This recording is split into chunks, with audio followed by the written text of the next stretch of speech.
오늘 우리에게 주신 하나님 말씀 마가복음 2장 1절부터 12절까지의 말씀입니다. 하나님 말씀 마가복음 2장 1절부터 12절까지의 말씀입니다.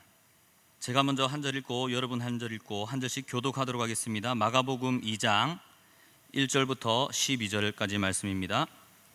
수일 후에 예수께서 다시 가버나움에 들어가시니 집에 계시다는 소문이 들린지라.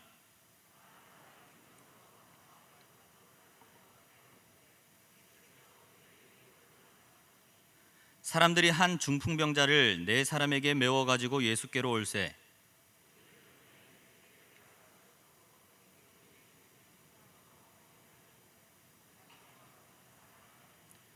예수께서 그들의 믿음을 보시고 중풍병자에게 이르시되 작은 자야 내 죄 사함을 받았느니라 하시니,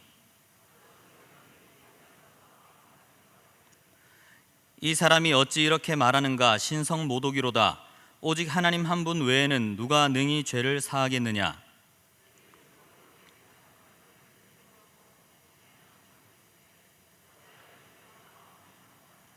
중풍병자에게 내 죄 사함을 받았느니라 하는 말과 일어나 내 상을 가지고 걸어가라 하는 말 중에서 어느 것이 쉽겠느냐?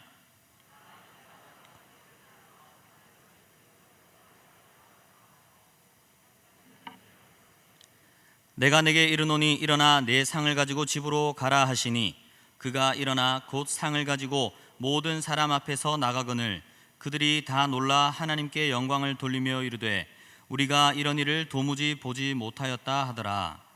아멘. 예수님께서 공생의 사역을 시작하신 이후에 수많은 사람들을 고치셨습니다. 마가복음 1장에 귀신 들린 사람 귀신을 쫓아낸 이야기, 병든 자들을 고치신 이야기들이 나옵니다. 이 소문을 들은 수많은 사람들이 예수님을 만나고 싶어 했습니다. 그 가운데는 병고침을 받고 싶은 자들도 있었을 테고 예수님의 기적의 현장을 경험하고 싶은 사람들도 있었을 것입니다. 예수님의 말씀을 들어보고 싶었던 바리새인과 서기관들도 있었습니다. 이때 예수님을 만나고 싶었던 또 한 사람이 있었습니다. 그는 바로 중풍병자였습니다. 중풍병은 여러분들 잘 아시다시피 몸을 마음대로 움직일 수 없는 병입니다. 그럼에도 불구하고 그는 예수님을 만나고 싶었습니다. 왜냐하면 예수님을 만나면 예수님께서 고쳐주실 것이라는 믿음이 있었기 때문입니다. 그래서 움직일 수 없는 상황에도 불구하고 그는 예수님께 나아갑니다. 어떻게 나아갑니까? 3절 말씀을 보겠습니다. 사람들이 한 중풍병자를 네 사람에게 메워 가지고 예수께로 올세.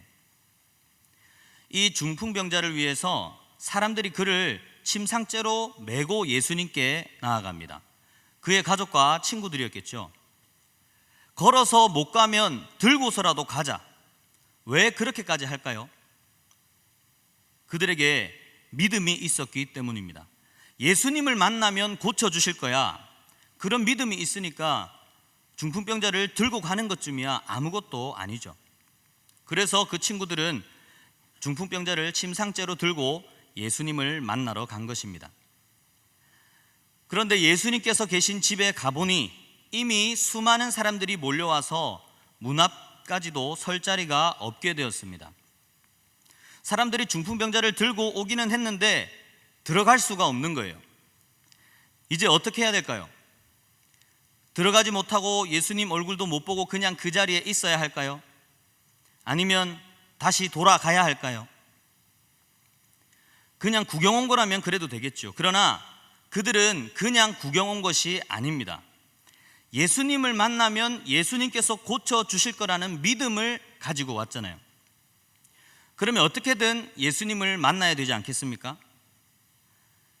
믿음이 없이 그냥 왔다면 어려움이 생길 때, 난관이 있을 때 포기하겠지만 예수님을 만나면 된다, 예수님 만나면 예수님께서 기적을 일으키신다 하는 믿음을 가지고 왔다면 어떻게 해서라도 예수님을 만나려 하지 않겠습니까? 그때 한 사람이 이렇게 말했을 겁니다. 우리 지붕으로 가자. 지붕으로 가서 지붕을 뜯어서 구멍을 내고 예수님 계신 곳으로 달아서 내리자. 이 사람들이 동시에 이 생각을 하진 않았을 거 아니에요. 어떤 사람이 이렇게 얘기했을 거고, 그래 우리 그렇게 가자 해서 그렇게 지붕으로 올라갔습니다. 4절 말씀 보겠습니다. 무리들 때문에 예수께 데려갈 수 없으므로 그 계신 곳에 지붕을 뜯어 구멍을 내고 중풍병자가 누운 상을 달아내리니. 정말 예수님께서 계신 곳에 지붕을 뜯어서 구멍을 내고 중풍병자를 침상째로 달아내립니다. 말씀 한 구절에 이렇게 간단하게 적혀 있으니 정말 간단해 보이죠? 그런데 이게 정말 간단한 일일까요? 물론 오늘날의 집처럼 콘크리트로 된 집은 아닙니다. 당시 이 지역에는 흙으로 만든 벽돌로 만든 집이 대부분이었습니다. 그렇다고 해서 바람 후 불면 그냥 날아가는 그런 집입니까? 비도 막아야 되고 바람도 막아야 되고 햇볕도 막아야 되는 나름대로 튼튼한 지붕이었을 겁니다. 나름대로 튼튼하게 만들었을 이 지붕을 뜯어내는 데는 그만한 수고가 들었을 거고 시간도 걸렸을 거예요. 그럼에도 불구하고 그들이 지붕을 뜯은 이유는 무엇입니까? 그들의 믿음 때문입니다. 믿음이 있는 자는 지붕을 뜯어서라도 예수님께로 나아가는 자인 줄로 믿습니다. 예수님께로 나아가고자 할 때 어려움이 찾아와도 포기하지 않는 것입니다.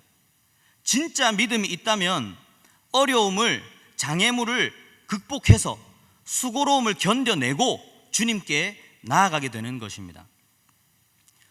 여러분, 혈루증, 12의 혈루증을 앓고 있던 여인 이야기를 잘 아실 겁니다. 그 당시 피를 흘린 여자는 부정하기 때문에 사람들이 많이 모여있는 곳에 가면 안 되는 상황이었습니다. 그러나 그 여인은 포기하지 않고 사람들 사이를 비집고 예수님의 옷자락이라도 잡아야겠다, 그렇게 하면 내가 나을 것 같다 하는 믿음을 가지고 예수님께로 나아갔습니다. 그랬더니 어떻게 됐습니까? 마가복음 5장 34절, 예수께서 이르시되 딸아 내 믿음이 너를 구원하였으니 평안히 가라, 내 병에서 놓여 건강할지어다. 아멘. 맹인 바디메오의 이야기를 들어보셨습니까? 예수님께서 지나가신다는 소리를 듣고 예수님을 만나고 싶어서 눈이 안 보이기 때문에 달려가지는 못하고 크게 소리를 질렀습니다. 다윗의 자손 예수여 나를 불쌍히 여기소서. 앞이 안 보인다고 포기한 것이 아니라 소리를 지르며 예수님을 만나고자 했던 것입니다. 그때 사람들이 뭐라고 했습니까? 잠잠하라, 조용히 해. 어디 네가 지금 예수님께 소리를 질러. 사람들이 말렸습니다. 그랬더니 그는 더 크게 소리 지르면서 다윗의 자손 예수여 나를 불쌍히 여기소서 하면서 예수님을 찾았습니다. 예수님께서 그에게 뭐라고 하셨습니까? 마가복음 10장 52절 말씀, 예수께서 이르시되 가라 내 믿음이 너를 구원하였느니라 하시니 그가 곧 보게 되어 예수를 길에서 따르니라. 아멘. 이외에도 성경을 보면 수많은 믿음의 사람들이 어려움에도 불구하고 장애물에도 불구하고 자신들의 앞을 가로막고 있는 지붕을 뜯고 예수님께로 나아갔습니다. 왜요? 그들에게는 진짜 믿음이 있었기 때문입니다. 예수님을 만나기만 하면 기적이 일어날 텐데, 병고침도 받고 기적의 주인공도 되고 구원의 역사도 일어나는데 주저할 이유가 없는 것입니다. 오늘 저와 여러분들도 지붕을 뜯고 예수님께로 나아가기를 주님의 이름으로 축원합니다. 예수님 믿고 구원받았으니 끝입니까? 그렇지 않습니다. 여러분들은 그냥 주일에만 예배드리고 그냥 평일에는 마음대로 살아가는 일명 썬데이 크리스찬이 아니잖아요. 오늘 수요예배까지 드리는 여러분들은 하나님을 많이 사랑하는 분들인 줄로 믿습니다. 그냥 예수님 믿고 구원받는 수준에서 그치는 것이 아니라 하나님의 기적을 날마다 경험하게 되시기를 바랍니다. 어떤 분들에게는 예배를 드리는 것 자체가 이러한 믿음의 결단인 분들이 계실 것입니다. 집에서 반대를 한다든지, 직장에서 눈치를 준다든지, 아니면 예배를 드렸을 때 금전적인 손해가 크다든지 하는 경우가 있겠죠. 어려움이 찾아왔다고 해서 예배를 포기하지 마시기를 바랍니다. 예배야말로 예수님을 만나는 가장 중요한 일입니다. 예배를 막는 모든 지붕을 뜯어내시기를 바랍니다. 어떤 분들에게는 술, 담배를 끊는 것이 지붕을 뜯는 일일 수도 있어요. 어떤 분들에게는 11조를 내는 것이 지붕을 뜯는 일일 수 있습니다. 하나님께서는 우리 각 개인에게 말씀하시고 요구하고 계십니다. 우리는 그것을 알고 있습니다. 내가 어떤 지붕을 뜯고 예수님께로 나아가야 되는지 우리는 이미 알고 있습니다.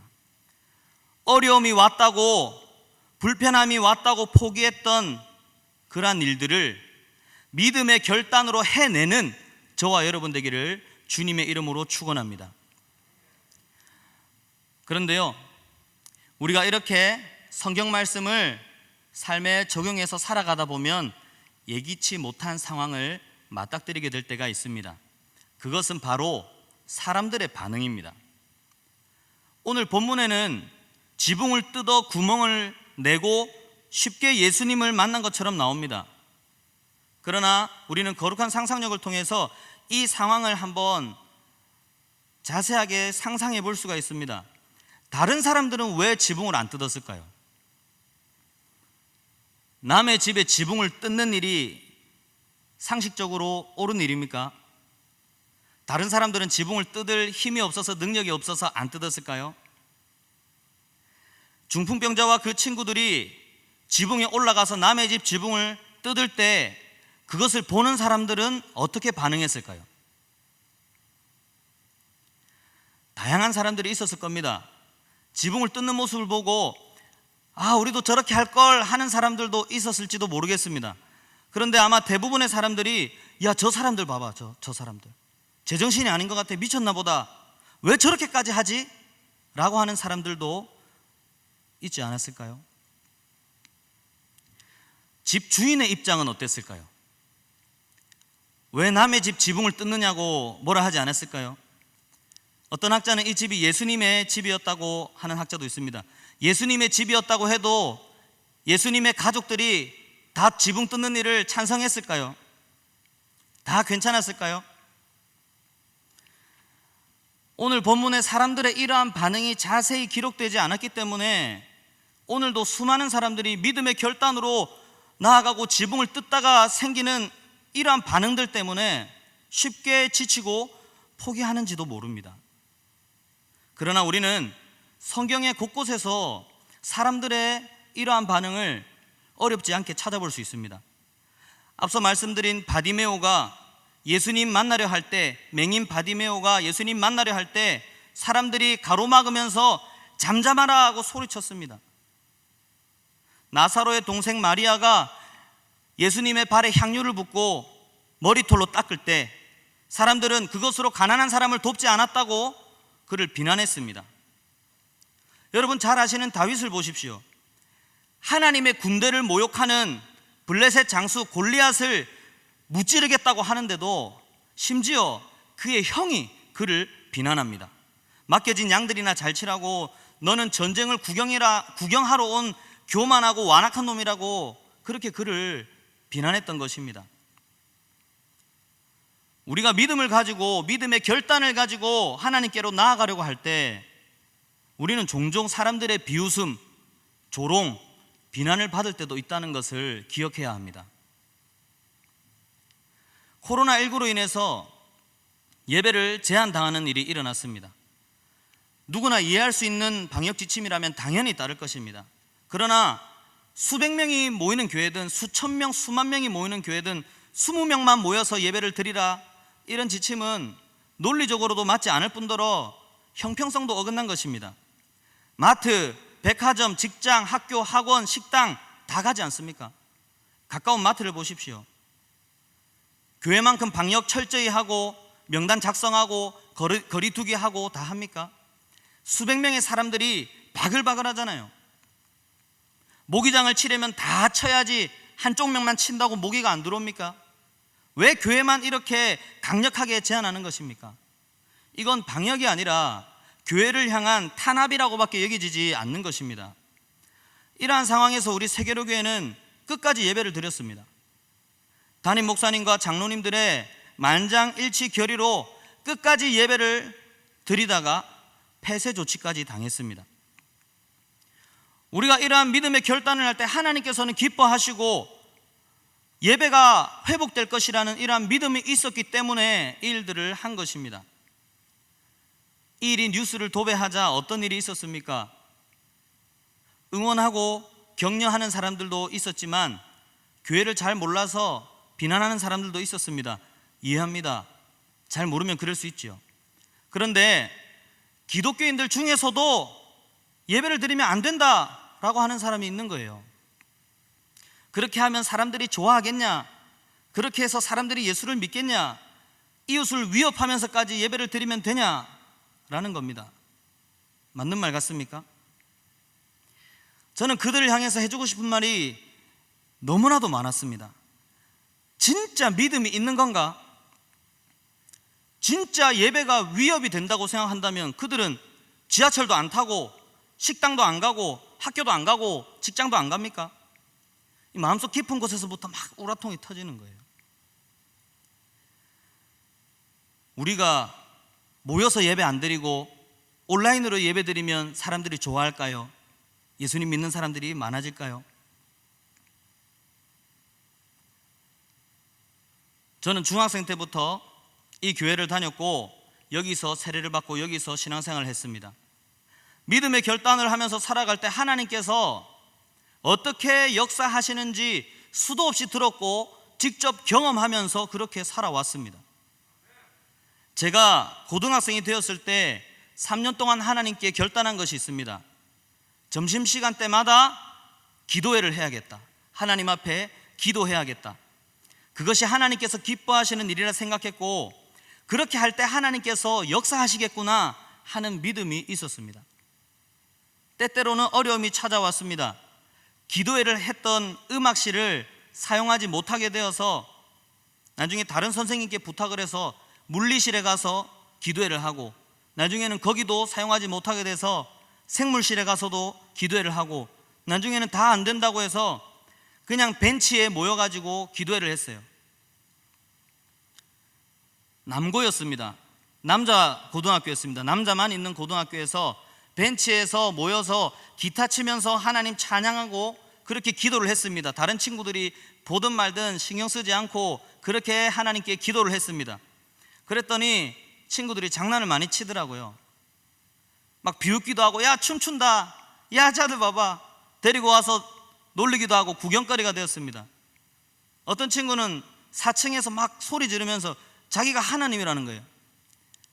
그런 황당한 경험들을 하고 놀림도 받고 조금 부끄러웠지만 그럼에도 불구하고 끝까지 기도회를 포기하지 않고 끝까지 기도했습니다. 그런데요, 제 인생에서 가장 전도 많이 한 시기가 바로 이때입니다. 매주 7, 8명씩 전도를 해서 데리고 왔습니다. 전도 축제를 하면 친구들을 많이 전도해가지고 45인승 버스에 꽉 채워서 오기도 했습니다. 어떤 사람들이 이렇게 얘기했습니다. 야 그렇게 하면 부끄럽잖아, 그렇게 하면 애들이 비웃잖아, 이렇게 하면 덕이 되겠어, 이렇게 하면 애들이 좋아하겠니? 사람들은 몰라도 분명한 것은 하나님께서는 좋아하신 줄로 믿습니다. 하나님께서 역사하신 것입니다. 군대에 가서도 마찬가지였습니다. 해병대 갔는데 주일 성수하고 술, 담배 안 하는 것 정말 쉬운 일이 아니었습니다. 선임들 중에서도 크리스찬이 있었습니다. 그런데 다 교회를 잘 안 가더라고요. 술, 담배도 다 하더라고요. 왜 그렇습니까? 주일에 교회 가면 선임들이 싫어하거든요. 그냥 남아서 일하고 해야 될 일 하고 시키는 일 하고 이런 걸 좋아하잖아요. 술, 담배 안 하면 어떻게 됩니까? 분위기 깬다고 눈치 주고 욕하지 않습니까? 다 같이 담배 피는데 왜 혼자 안 피냐고, 파티할 때 다 같이 술 먹고 다 같이 건배하는데 왜 혼자 사이다 따르느냐고 그렇게 눈치 주고 욕하고 그렇게 힘들게 하잖아요. 그러면 어떻게 해야 됩니까? 그들이 싫어한다고 해서 그들의 비위를 맞춰가면서 그러면 내 주일도 좀 빼먹고, 선임들이 싫어하니까, 사람들이 싫어하니까, 술 담배 안 한다고 끝까지 고집하고 있으면 선임들이 싫어하니까 담배도 한번 피고 술도 한잔 해야지, 이렇게 하면 전도가 될까요? 그렇게 하면 그들이 좋아할까요? 그렇지 않습니다. 믿음의 결단으로 내 앞에 가로막혀진 지붕을 뜯을 때 사람들이 비난하고 싫어하는 것 같아도 하나님께서 역사하시면 상황은 완전히 역전되는 줄로 믿습니다.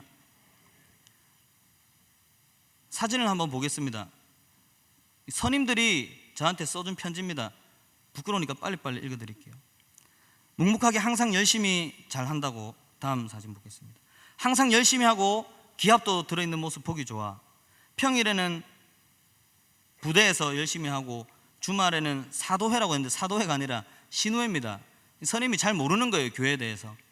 거기서 한다고 피곤하지, 걱정도 해주는 거예요. 항상 너 위치에서 네 위치에 맞게 생활을 잘하는 거 보고 감동 먹었다. 군대에서는 네가 내 후임이지만 참 배울 게 많은 후임이었다. 신앙생활 잘하고 있는 모습 정말 보기 좋다. 다음 사진 보겠습니다. 넌 똑똑하고 그래서 주특기나 생활도 잘하는 모습이 보기 좋았어. 넌 멋진 놈이야. 다음 사진 보겠습니다. 참 상욱이 너는 너무 어른스러워. 솔직히 글씨를 잘 못 알아보겠죠.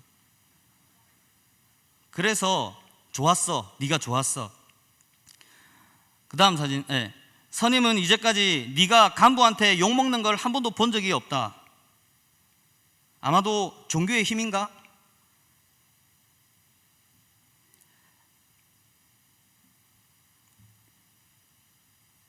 아까는 읽었는데 지금 글씨를 잘 못 알아보겠네. 매사에 기복이 없고 열심히 하고 후임들 잘 챙겨줘서 뭐 좋다, 이런 말이죠. 다음 사진. 나도 사실 크리스찬이다. 이제 자기들이 크리스찬인 거를 막 고백하기 시작하더라. 나도 원래 크리스찬이었는데 너 부흥의 역사를 일으키는 그런 목사님이 되기를 바란다. 다음. 너는 애가 참 착하고 성실한 애인 것 같다. 네가 기독교 신자라서 좋았다. 자기도 원래 교회를 다녔었다고. 다음 사진. 너 괴롭혀서 미안해. 괴롭혔던 선임, 괴롭혀서 미안해. 그래도 너는 참 똑똑하고 착해서 정말 많이 좋아했어. 신회 잘 다니고 목사, 훌륭한 목사 꼭 되라고 이렇게 응원해 주는 모습입니다. 제가 주일 성수하고 술, 담배 안 하니까 선임들이 저를 싫어했을까요? 교회 다니는 사람이 몇 명 있었어요. 제 후임 중에서는 신학교 다니는 후임도 들어왔습니다. 그런데 선임들의 비위 맞춘다고 주일 빼먹고 술, 담배 하고 그렇게 한다고 사람들이 좋아할까요? 사람들이 처음에는 비난하고 욕하는 것 같아도 끝까지 믿음으로 나아갈 때 하나님께서 역사하시면 사람들이 하나님께 영광을 올리게 되는 일들이 나타날 줄로 믿습니다. 하나님의 역사는 하나님의 방법대로 이루어 가시는 줄로 믿습니다. 오늘 본문 5절과 11절 말씀 보겠습니다. 예수께서 그들의 믿음을 보시고 중풍병자에게 이르시되 작은 자야 내 죄 사함을 받았느니라 하시니. 11절 말씀. 내가 내게 이르노니 일어나 네 상을 가지고 집으로 가라 하시니.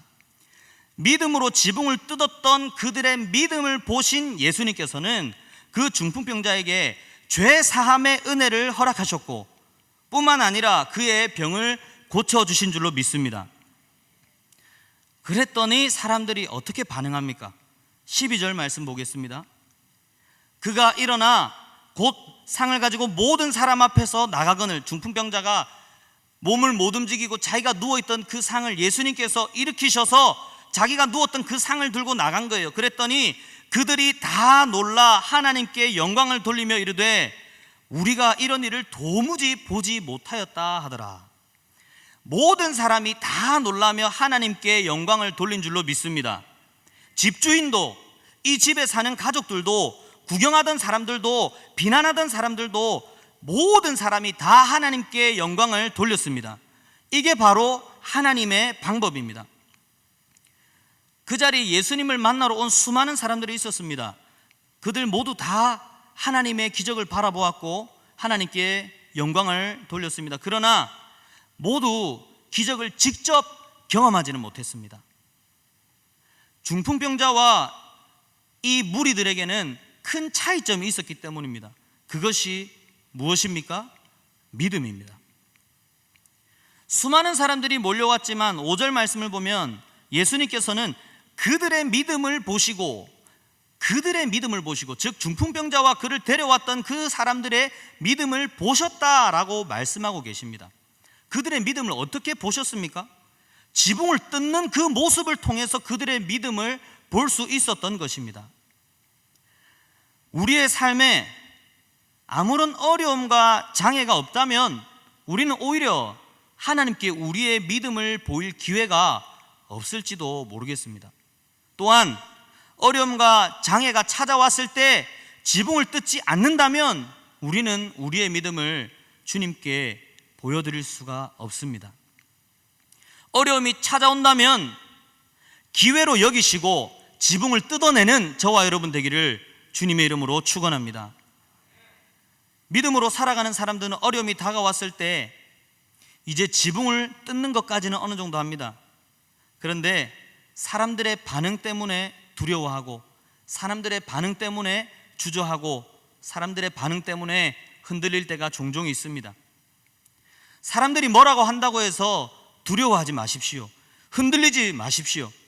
하나님 안에서 이 일이 옳은 일이라고 한다면 믿음으로 끝까지 나아가야 합니다.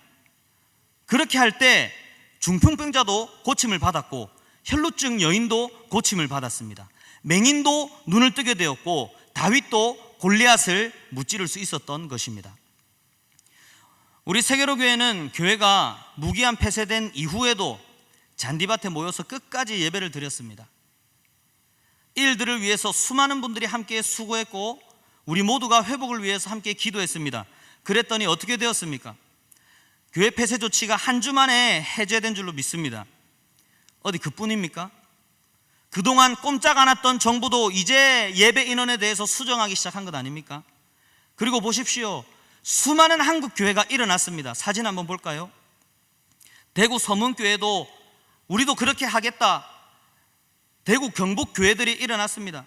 그리고 충남 기독교 총연합회에서도 함께 하고, 다음 전라도 목사님들도 함께 하고, 전국 각지의 많은 목사님들이 우리를 지지하고 함께하고, 심지어 국회의원까지도 우리를 지지하고 우리를 돕는 일들이 일어났습니다. 우리 앞에 어떤 어려움이 찾아오고 힘든 일이 찾아오더라도 믿음의 결단으로 지붕을 뜯고 예수님께 나아가는 저와 여러분 되기를 바랍니다.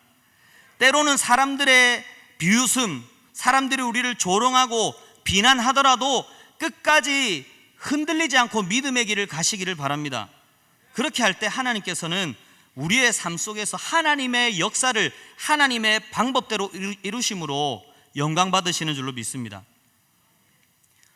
예수님 믿고 구원받고 그냥 평범하게 살 수도 있습니다. 그러나 여기 이 자리에서 함께 예배드리시는 여러분들, 또 유튜브로 함께 예배드리시는 모든 분들, 하나님의 기적을 경험하며 살아가시기를 원합니다. 오늘 중풍병자 이야기로 돌아가 보면 이 중풍병자는 혼자서는 이 일들을 할 수 없었을 것입니다. 그와 함께 했던 이 사람들이 그래 가자, 지붕으로 가자 함께 했기 때문에 예수님께서는 그들의 믿음을 보시고 이 놀라운 기적을 이루어 주신 것입니다. 우리 모두가 믿음의 역사에 동참하시기를 바랍니다. 지붕을 뜯을 때 비웃거나 조롱하는 자가 되어서 옆에서 그들을 비난하고 그들을 힘들게 하는 것이 아니라, 쉽게 포기하거나 주저하는 것이 아니라 끝까지 힘을 다해 달려나가는 저와 여러분 되기를 바랍니다. 내 개인이 뜯어야 될 지붕은 무엇입니까? 우리 교회가 함께 뜯어내야 할 지붕은 무엇입니까? 오늘도 지붕을 뜯어서 예수님을 만나는, 예수님의 놀라운 기적을 경험하는 저와 여러분 되기를 주님의 이름으로 축원합니다.